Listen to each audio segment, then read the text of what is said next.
Suspense.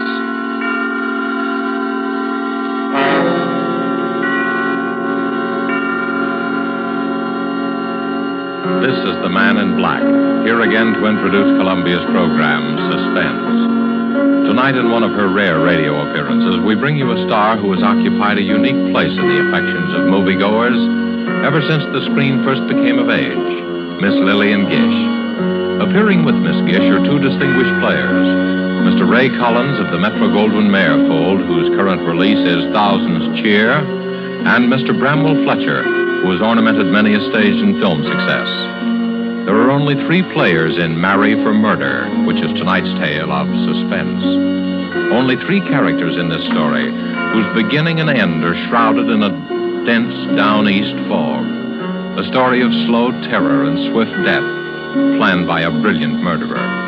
And so with the performances of Lillian Gish as Letty Hawthorne, a frightened, neurotic creature who seemed destined to be a perfect victim, of Bramwell Fletcher as Mark Taylor, so handsome and attentive, and of Ray Collins as the lawyer, Philip Alden, who relates these events to us, we again hope to keep you in suspense.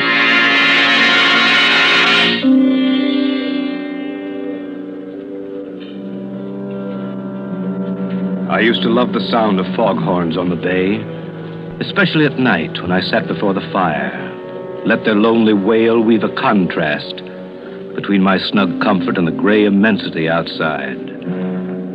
But I've lost my taste for them now. Lost it on the night I heard them moan a dirge of death.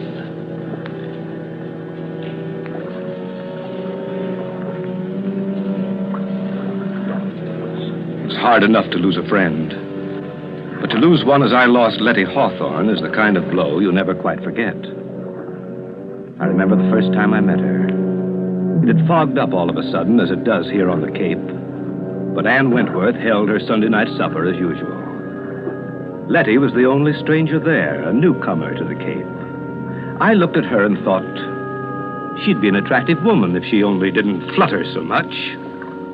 She was a trim, pretty woman of about my own age, which is 40. You're Philip Alden, the lawyer, aren't you? Oh, what a pleasure to meet so many nice people. There go those foghorns again. Yes, Does one really get used to them in time? Well, I love the Cape, but I can hardly bear that sound. So depressing, isn't it? So morbid. Well, to your first question, yes, I'm Alden, an attorney. As for the foghorns, well, if you stay with us for a few years, you won't be able to live without them, Mrs. Hawthorne. It is Mrs. Hawthorne, isn't it? Mm-hmm. Anne never gets around to introducing people. It's her only fault. Oh, I never stand on ceremony. That's my fault if you consider it one. Besides, I knew you at once, you see, and you knew me. Don't you think that's a promising beginning? I never thought of it that way. Oh, dearie me. There it goes again. It makes me think of ghosts walking over my grave.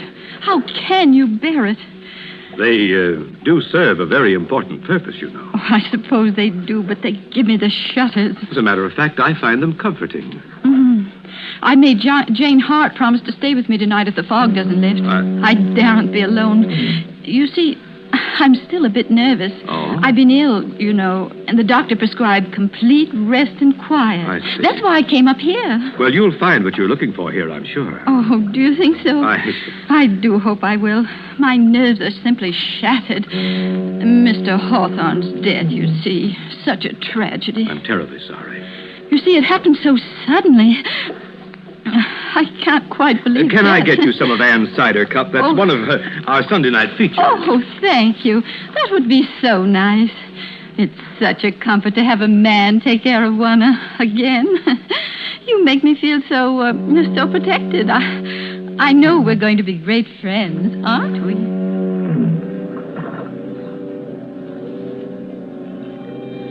I can tell you I worried a bit for a while after that first party. Letty Hawthorne was a charming woman, a bit fluttery, as I said, but still attractive and rather pathetic. I was afraid she was setting her cap for me. You see, I'm a crusty old bachelor, but even my friends were beginning to wonder. So it was with mingled relief and regret that I learned one day that Letty Hawthorne had transferred her attentions to another newcomer to the Cape, Mark Taylor. He was 8 or 10 years younger than she, a handsome fellow, but somewhat dissolute looking. I didn't like him. I may as well admit that from the start. But short of marrying her myself, there wasn't much I could do. Anyway, they seemed happy enough, at first. One day after the wedding, Letty called me on a matter of business. I went down there after sundown. The three of us sat out on the beach in front of her cottage. I'm so glad you were able to come, Philip. You see, Mark and I were counting on you. Always glad to oblige you, Letty. As a matter of fact, Alden, we want you to attend to a legal matter for us. Yes? Yes, Philip. Mark wants to make a will. I told him I don't like wills. There's something so unhealthy about them. But Mark simply insists upon it. Very sensible, I'm sure. Oh, you men. You're all alike. It needn't be a very elaborate affair, Alden. Just a simple document stating that I leave all my property to Letty. Well, if he does that, Philip, I want you to make out a will for me, too. Leaving everything I have to Mark. But Letty, there's no no need... I insist. Oh, well, Alden here is going to think I married you for your money. Money? Oh, why, I really don't know anything at all about my affairs. Really, I don't. Frank, Mr. Hawthorne always used to say, Letty, I really think you know less about business than a child. I left the management of his estate entirely to his secretary, you know. Well, just some simple document that makes my intention clear. You know the form, Alden. And, of course, if Letty insists... But I do. We'll have twin wills. It doesn't sound so frightening that way. The way Letty talks about wills, you can tell she has a secret vice, can't you? A secret vice? My wife's a murder mystery fan, Alden. I didn't find out until it was too late. Oh, Mark, you silly... When you say that, Taylor, smile. I'm a detective fan myself. It's a busman's holiday, of course, but I always read the latest whodunits. If my father hadn't insisted that I follow in his footsteps, I'd have been a detective instead of a lawyer. Really? How interesting. Tell us, Philip, do you ever get any cases like the ones we read about? Well, if you want my opinion, the chief difference between fact and fiction is that the author of a novel wants you to see the pattern and the author of a murder tries to hide it. Oh. Well, what do you mean by that? Well, take your case, for example. You and Letty are making out your wills. I heard her say that she wanted to leave her money to you. But how do I know the idea just sprang into her head of its own accord? How do I know that you didn't plant it there? Plant it? What do you mean? Why, what possible reason could I have? Well, as things stand now, there's no reason for me to ask if you planted the idea in her head. But if Letty were found dead... Dead? Oh, Philip, how dreadful. How can you even think such thoughts? Mark, darling, how terrible for you. Philip, you're to apologize this minute. No, Letty. Philip was just trying to explain. Well, I won't have him talking about such horrible things. Of course, I didn't mean you to. I was just using you as an example. Well, I didn't mean to be rude, Philip, but, well, you know my nerves, and it's getting dark. And... Oh, the bay is beautiful at night, of course, but I've always been afraid of the water. That's why I've had such a time persuading her to come out for a sail. The Artemis has been tied up all summer waiting. It's just silly, I know. And I will go with you, Mark. But let's wait for a calm day. You know, Letty's idea of a sail is to sit becalmed half a mile offshore. My wife has perfect confidence in me, you see. Oh, Mark, it isn't that. You're making fun of me, aren't you? Of course, I trust you completely, but... well, I'm not very athletic. You're missing one of the treats of the Cape if you don't sail. But I shall. Of course I shall, and soon.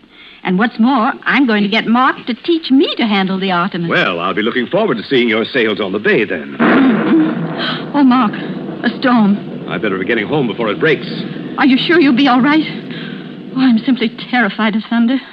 Wouldn't you rather stop with us? Oh, I can make it to town. Stop by tomorrow, won't you, Alden? Or as soon as you have those papers. Right. Now, you won't be nervous after our talk of wills and murders. But of course you won't. I'm such a coward myself that I can never understand how other people can be so brave. You know, Philip, Letty's helplessness is one of her chief charms. Sometimes I suspect she exaggerates it just to make me feel important. Oh, Mark, you mustn't. Giving all my secrets away. Well, don't worry about me or the wills, Letty. Someday you will frighten yourself to death.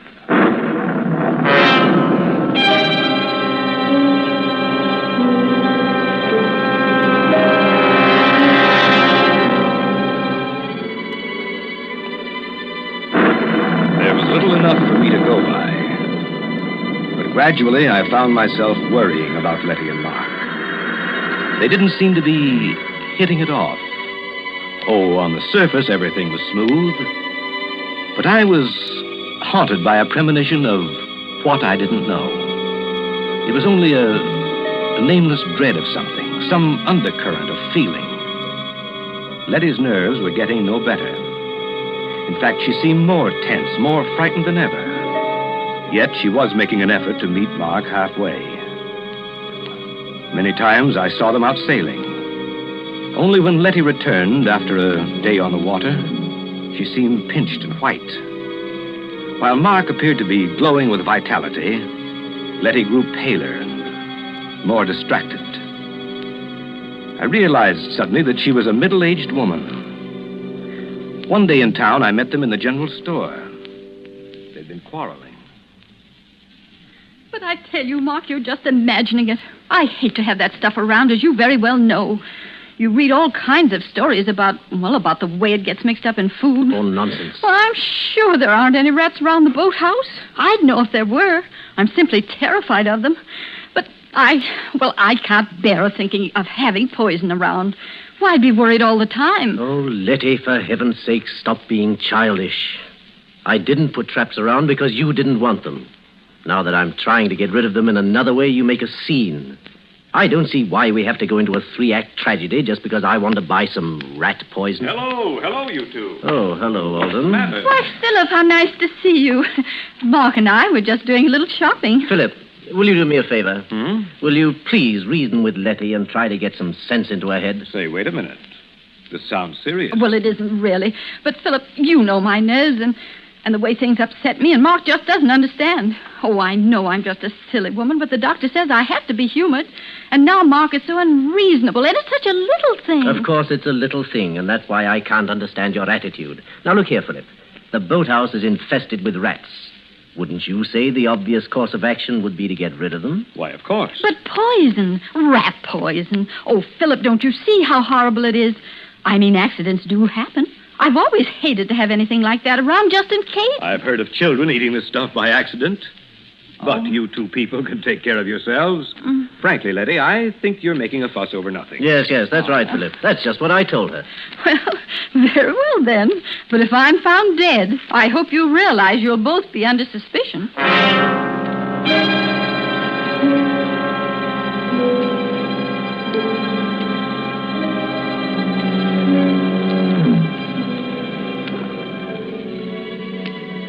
Seemed a foolish quarrel at the time.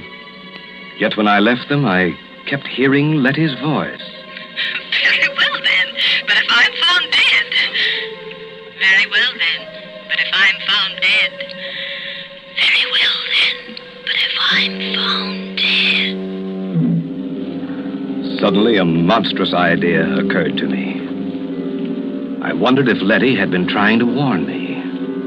And then the horrible suspicion broke. All the trifling things began to add up. Letty's nervousness, her fear of sailing with Mark, her terror of having the poison in the house. But why? Why should she be afraid of Mark? What motive had he? And then I knew. I had helped to give him the motive when I drew up Letty's will. Yet my whole case was founded on thin air. Figment of a nervous imagination. I had to be sure. I had to keep an eye on them. I found myself making excuses. Excuses to drop by at their cottage. Who is it, Letty? Who's there? It's Philip. Oh, Philip. Well. Hello.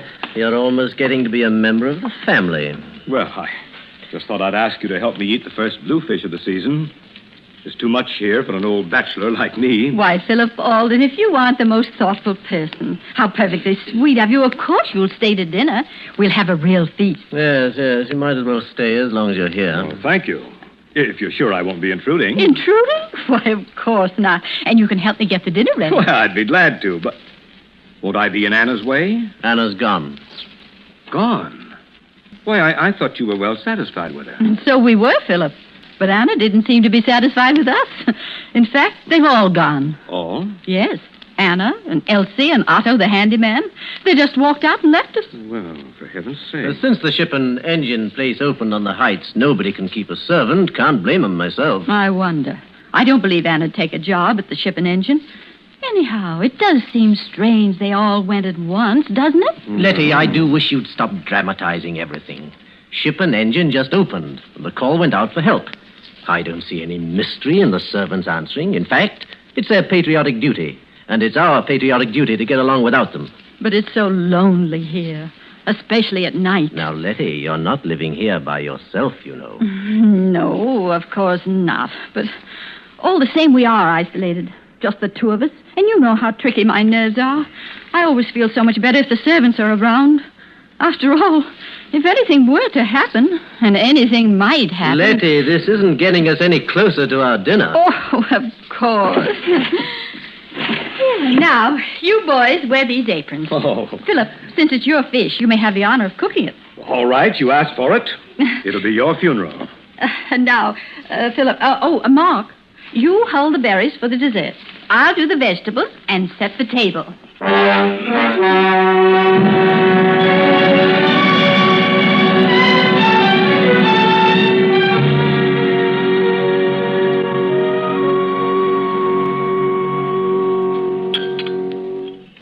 Well, for a seasoned bachelor, this dinner's a rare treat, Letty. Oh, I'm so glad you enjoyed it, Philip. Though I don't deserve the credit. That bluefish was simply delicious. How did you manage to catch it all by yourself? I always think men are so wonderful. Well, I'd be glad to take you both the next time I go fishing. It's good fun. Fresh air would be good for you, Letty. Oh, no, I couldn't. Well, I'm still just a wee bit nervous about the water. Though I tried terribly hard, haven't I, Mark? Yes. I've been good about the sailing. But you know I'm learning to manage the Artemis all by myself, aren't I, Mark? Mm-hmm. I don't write my name in the wake anymore, do I? Yes, Letty's a real hand at the tiller. She'll be a better sailor than I am soon, you see. You'd have seen her take the Artemis into harbor the other day. You did, all right? Yes, she came through that channel with a breeze against her. I wanted to take it over, afraid she'd run into the mud flats. But no, she coaxed it all the way, and we came in under sail. Yes, and I wanted to do it all by myself, even though I was terrified. Well, good for you. Why, that's really a splendid accomplishment. I've been negotiating the harbor for years, but I confess that I have trouble every now and then. Well, since nobody wants any more berries, I guess it's time to do the dishes. Now, I'll show you what a good hand I am as a dishwasher. Wait a minute. That's my job. Here. No, Here. I'll clear it, clean, and wash. You two can dry, and you can dry. Letty, what is it? Well, you shouldn't have tried to carry that tray. No, it's not that. Why, Letty, what's happened to you? You look ghastly. I'm afraid something I ate. Here, you better lie down. Oh, I'll carry her upstairs. Get a doctor, will you? I'm afraid, Mark. I'm afraid I've been poisoned.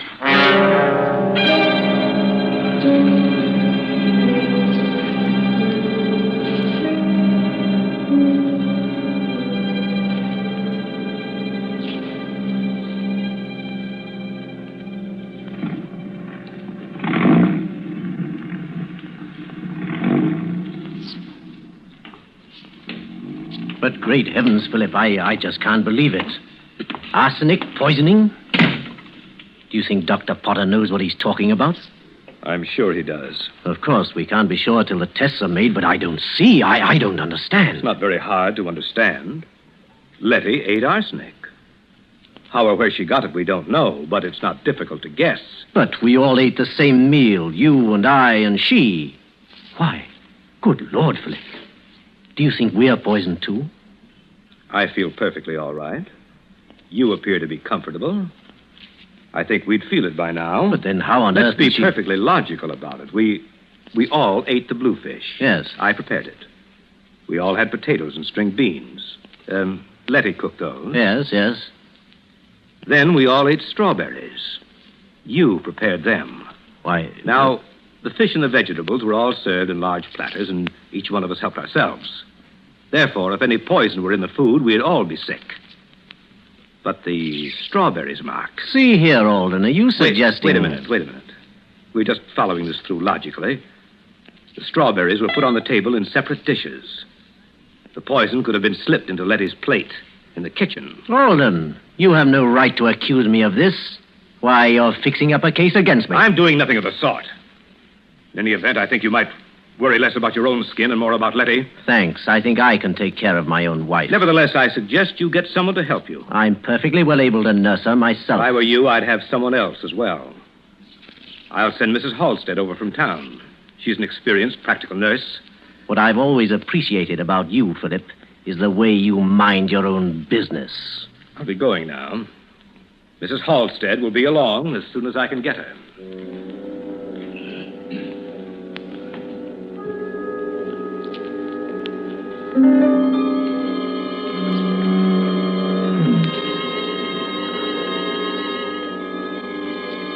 When the doctor's analysis came, it was arsenic poisoning, all right. There were traces of arsenic in the sugar on Letty's dish. Letty was recovering. The dose wasn't large enough to kill her.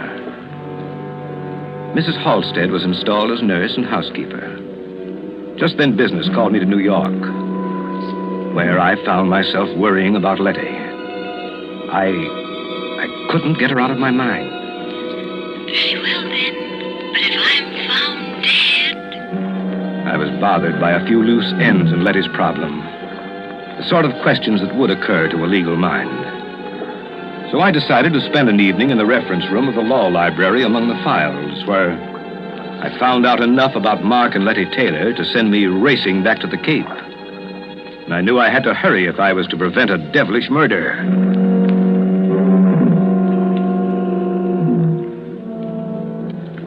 It was one of those dull gray afternoons when I arrived at the station. The fog was so thick over the bay that it seemed to cloud the whole town. Cold fear gripped me. Letty and Mark, I learned, had left at dawn for a weekend sail. I could picture them. Murderer and victim. Shrouded in the gray veils of the fog. Drifting. Waiting. While the foghorns cawed a hoarse warning of murder. So, I was too late. The trap was sprung. With my newly gained insight into the affairs of Letty and Mark, I could have averted the tragedy, but I was too late. Or was I? If only they hadn't really left for that sail. I took the chance. Feeling my way along the Cape Road, I reached the Taylor cottage. Nobody was there. Then I heard noises in the boathouse. I crept down the slope and listened.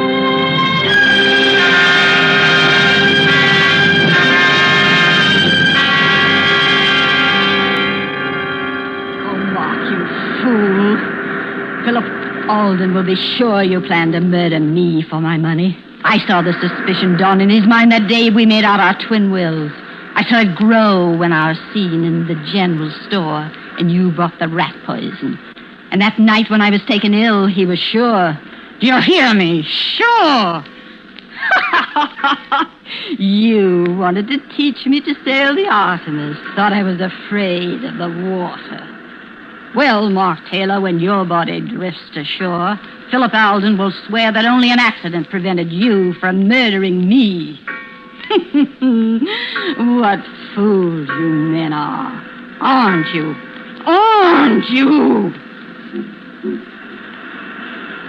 Why wouldn't you like to answer me, Mark? Don't you wish you could talk to me again? To your helpless little Letty. But you can't, can you? Dead men can't talk, can they? But they say that in the instant of dying, a man can understand many things. Did you understand, Mark? But how could you? You are really a stupid man, Mark. Didn't you ever wonder about my former husband and his tragic death? Didn't you ever want to know about Frank Hawthorne? He did. At the very end, he wondered about his predecessor, George Martin. Strange how both died in a yachting accident, isn't it? Frank died off the coast of California. And George was drowned in the Gulf of Mexico. And now you, Mark. Your body will be found someplace along the Cape here, I suppose. Oh, what bad luck I've had with my husbands. But how thoughtful all of you were to leave me your property. Too bad I'm such an extravagant widow, isn't it? For I do run through money. I wasn't lying about that. Dear, I wish you could help me get your body to the Artemis. If only you hadn't insisted on turning back when the fog rose. I could have killed you so much more neatly. A sudden gust of wind while I was at the wheel, and the Artemis jibes, and the boom catches you, and off you go to the bottom of the sea. But now, I've got to lug you back on board and pitch you overboard somewhere. It was really inconsiderate, Mark, to make me kill you in the boathouse here. You won't have to drag the body aboard, Letty. Oh, Philip, I'm so glad you've come. Are you, Letty? Something dreadful's happened to Mark. I'm so upset I hardly know how to tell you. Oh, Philip, I think I've... You needn't pull a phony feint this time, Letty. I fell for it before when you made me think that Mark had poisoned you. That is, almost. Why, what do you mean, Philip? That was a little too smart, Letty, that poison scene. Because when I left you, I wondered about two things. Why anyone should be foolish enough to attempt that type of murder before an audience, and why, having attempted it, he should fail to make the dose large enough. Why, I don't know what you're talking about. I think you do. You see, while I was in New York, I took the trouble to look up a few matters that were bothering me. And I found the newspaper clippings of your two previous, shall we say, accidents. Oh, Philip, isn't it dreadful? Still pretending. You're a clever woman, Letty, but I overheard you just now. You'll never prove anything. I think I will.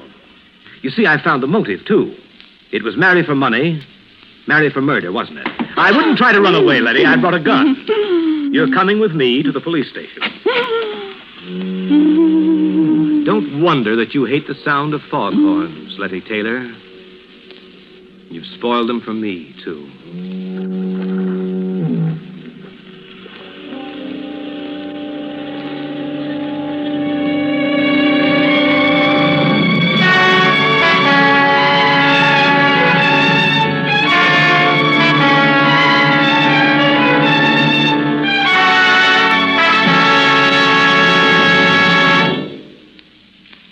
And so closes Marry for Murder, starring Lillian Gish with Ray Collins and Bramwell Fletcher. Tonight's tale of Suspense.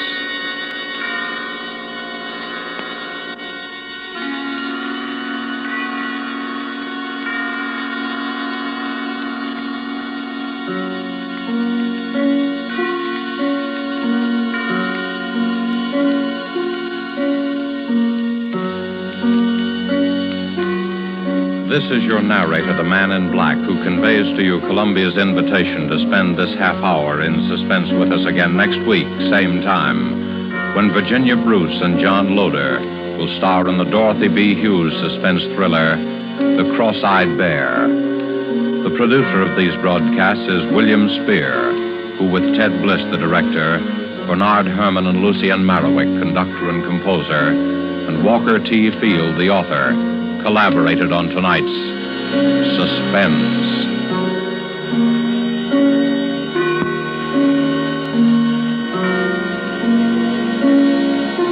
This is CBS, the Columbia Broadcasting System.